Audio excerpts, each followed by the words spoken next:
మీ అందరికీ తెలిసిందే 4 రోజుల నుంచి ఫిలిం ఇండస్ట్రీలో అండ్ ఇంకా కొన్ని ప్రైవేట్ సెక్టార్స్ మీద ఇన్కమ్ ట్యాక్స్ సెర్చులు జరిగాయి.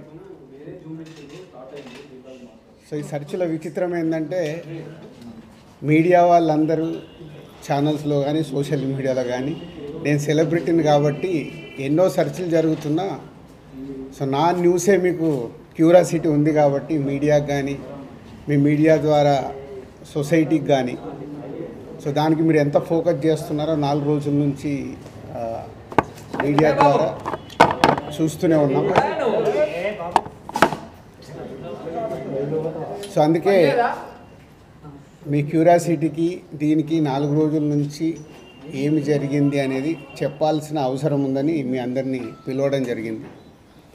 లేకుంటే తెలిసింది తెలియని ఏదేదో న్యూస్లు వేసుకుంటూ 4 రోజుల నుంచి హైలైట్ చేస్తూ ఉన్నారు.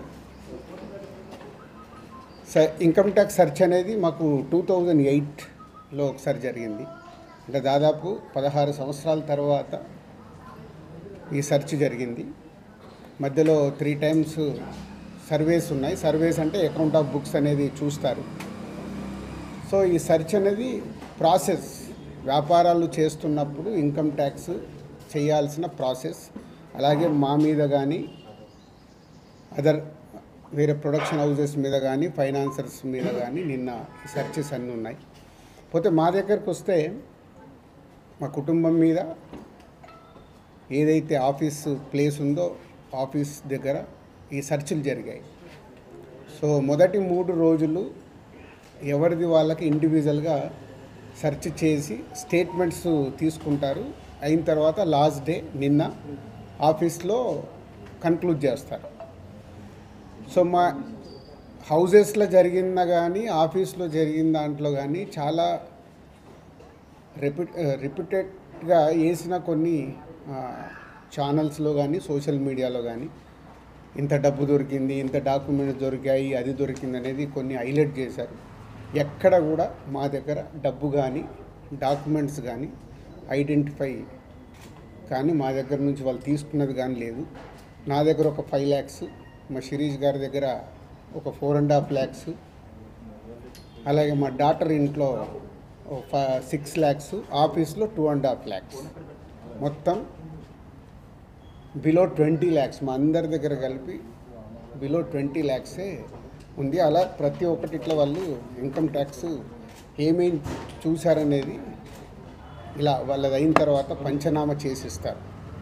సో క్యాష్ రూపంలో అది. అలాగే 5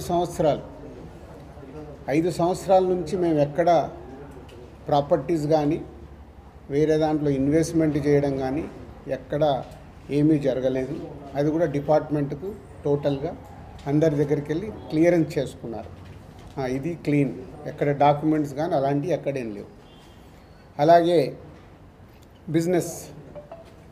బిజినెస్ దాంట్లో ప్రొడక్షను, డిస్ట్రిబ్యూషను, థియేటర్ సైడ్ ఉన్నాం కాబట్టి వాళ్ళకి అన్నీ డీటెయిల్గా కావాలి. డీటెయిల్ అంటే ప్రొడక్షన్ ఎలా జరుగుద్ది, ప్రొడక్షన్లో 24 క్రాఫ్ట్స్ ఉంటాయి. ఆ 24 క్రాఫ్ట్స్లో లావాదేవీలు ఎలా ఉంటాయి ఒక్కొక్క సినిమాకి. సో ఆ డీటెయిల్స్ అన్నీ వాళ్ళు తీసుకోవడం జరిగింది. అలాగే డిస్ట్రిబ్యూషన్ సైడు ఎలా ఉంటుంది, ఎగ్జిబిషన్ సైడు ఎలా ఉంటుంది అనేది వాళ్ళన్ని డీటెయిల్స్ అడుగుతూ అందరి దగ్గర తీసుకొని ఫైనల్గా నా దగ్గర నిన్న ఇవన్నిటిని ఎవరెవరు ఏమేమి స్టేట్మెంట్లు ఇచ్చారు, ఏముంది అనేది ఫైనల్ నాతో నిన్న కన్క్లూడ్ చేశారు. డిపార్ట్మెంటే ఆశ్చర్యపోయింది. అంటే ఇంత దిల్రాజు గారిని మేము ఏదో ఎక్స్పెక్ట్ చేసాం, అలా ఉంటుంది ఇలా ఉంటుందని సెర్చ్ జరిగేటప్పుడు దే ఆర్ వెరీ హ్యాపీ. వాళ్ళకు మాకు జరిగిన కోఆపరేషన్లో కానీ దాంట్లో కానీ they are very happy department. ఫర్దర్గా ఆడిటర్స్ డిపార్ట్మెంట్ ఉన్నదాని మీద వాళ్ళు క్లారిటీ చేసుకుంటారు.